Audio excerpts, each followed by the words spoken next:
الحمدللہ رب العالمین والصلاة والسلام علی رسولہ الکریم، اما بعد۔ شعبان کا مہینہ ختم ہونے کو ہے اور رمضان المبارک آنے کو ہے۔ رسول اللہ صلی اللہ علیہ وسلم کا جو معمول ہمیں پتہ چلتا ہے وہ یہی ہے کہ رسول اللہ صلی اللہ علیہ وسلم اس مہینے میں کثرت کے ساتھ روزے رکھتے تھے۔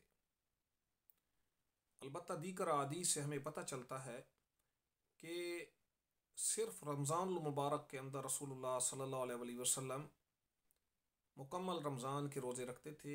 رمضان کے علاوہ کوئی ایسا مہینہ نہیں ہے جس کے اندر رسول اللہ صلی اللہ علیہ وسلم پورا مہینہ روزے رکھتے ہوں۔ تو کثرت کی بنا کے اوپر کہہ دیا جاتا ہے کہ گویا پورا مہینہ ہی روزے رکھتے تھے اور رمضان کے ساتھ شعبان کو ملا دیا جاتا تھا۔ دوسری بات یہ ہے کہ ہمارے لیے کیا حکم ہے، کیونکہ جو حدیث آتی ہے رسول اللہ صلی اللہ علیہ وسلم کی، تو اللہ کے رسول صلی اللہ علیہ وسلم اس میں فرماتے ہیں ذالک شہر یغفل الناس عنہ، یہ وہ مہینہ ہے جس سے لوگ غافل ہیں۔ تو یہاں غفلت کو پورے مہینے کے ساتھ جوڑا گیا ہے۔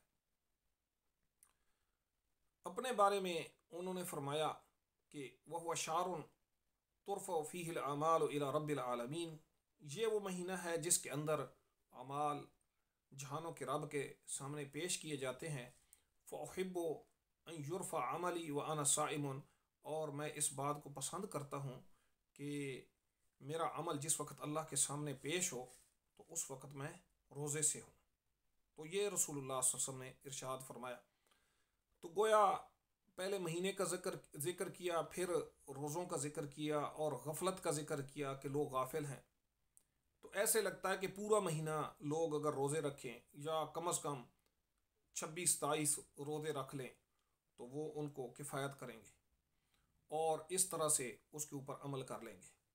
لیکن صحیح بات یہ ہے کہ امت کے لیے جو تعلیم رسول اللہ صلی اللہ علیہ وسلم کی ہے وہ یہ ہے کہ اذا انتصف الشعبان فلا تصوموا، جس وقت شعبان نصف ہو جائے یعنی 15 شعبان ہو جائے پھر روزہ شعبان کا آپ نہ رکھیں۔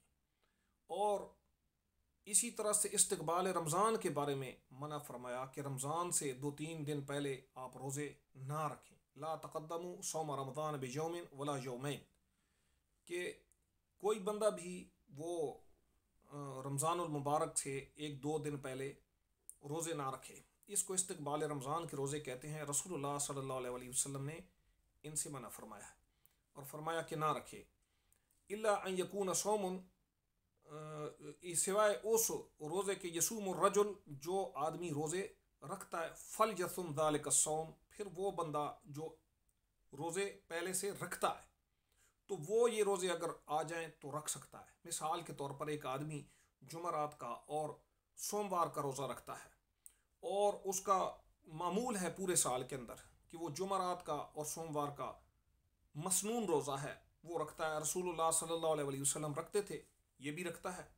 تو اس طرح سے 15 شعبان کے بعد بھی یہ جو جمعرات آئے گی اور سوموار آئے گی وہاں اس کے اندر یہ روزہ رکھے گا۔ اور اگر وہ جمعرات یا سوموار رمضان سے 1-2 دن پہلے آ جاتی ہیں تو کوئی بات نہیں ہے، جیسا کہ یہ حدیث اس شخص کو مستثنا قرار دے رہی ہے۔ تو ایسا بندہ تو رکھ سکتا ہے، لیکن عمومی طور پہ جو بندے ہیں صرف جو شعبان کے روزے رکھتے ہیں تو وہ شعبان کی ان کی جو حد ہے وہ 15 شعبان تک ہے، اور اس کے علاوہ وہ استقبالیہ روزہ رکھنا چاہتے ہیں۔